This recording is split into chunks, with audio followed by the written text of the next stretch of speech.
Hello and welcome to episode 87 of Ready to Mosh.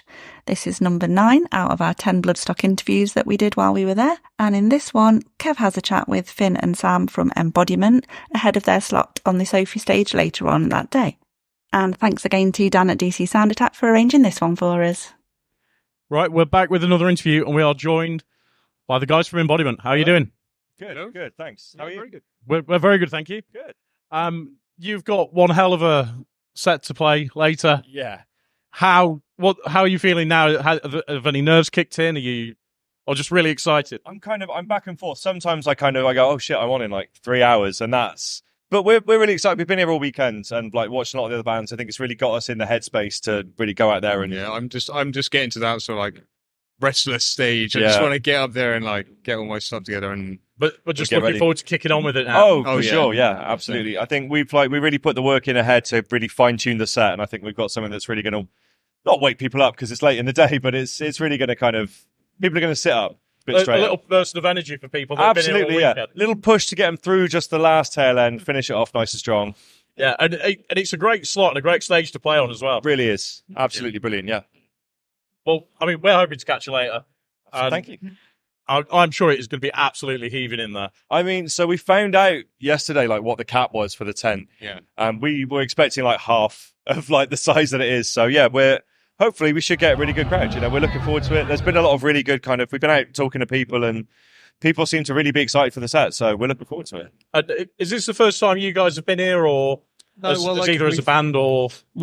I think as individuals, we've come to Bloodstock quite a lot of times. At least Bloodstock was my first metal festival back in like 2016.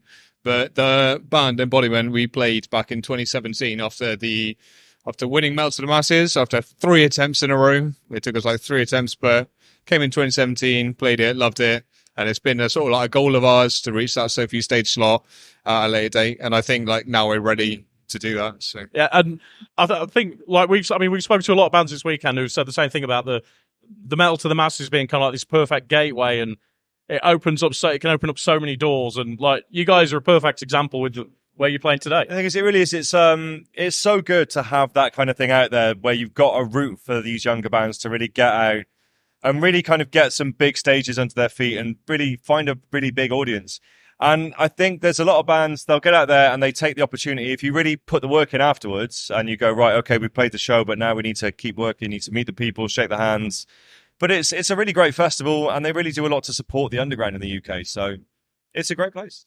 And what are the plans for you guys next? So you working on something? You're going to be working on something new? Yeah, we've got maybe like 5 songs floating around. Yeah, about 5. Yeah, about 5. Hoping to like get one out at the end of the year. Obviously, we got loads of gigs in between. We got a 4-day tour with Charybdis in September that we were like looking forward to. They're a really great band. It's going to be like great to work with them and stuff. Lots of shows and hopefully some new material before the end of the year.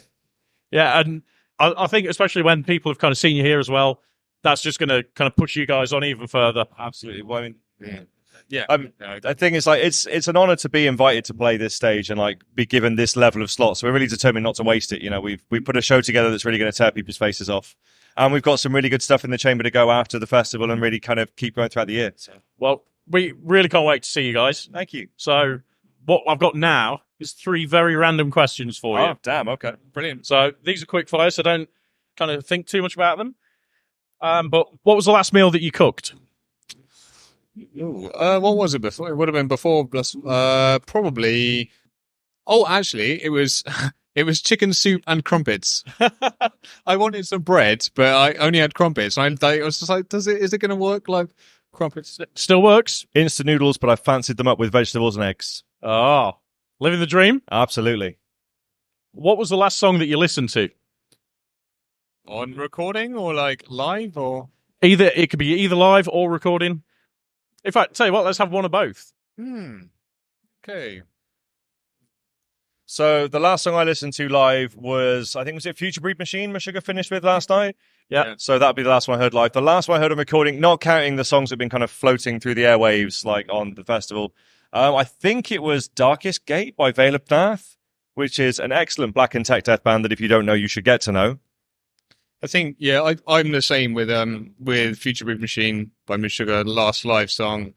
And in terms of like recorded song, Harry's got He's got 2 different playlists that he plays at camp. One is like a sort of metal playlist. The other one was like a chill playlist.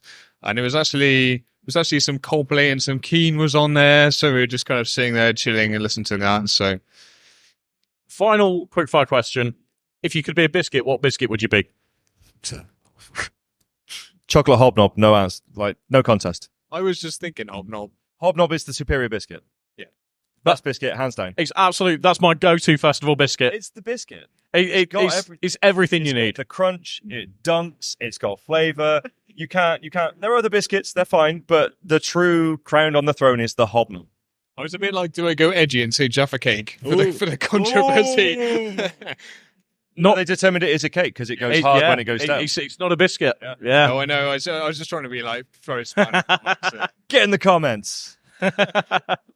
Well, guys, thank you so much for this. We'll look forward to seeing you later. Thank you. And have a great show. Thanks, guys. Pleasure.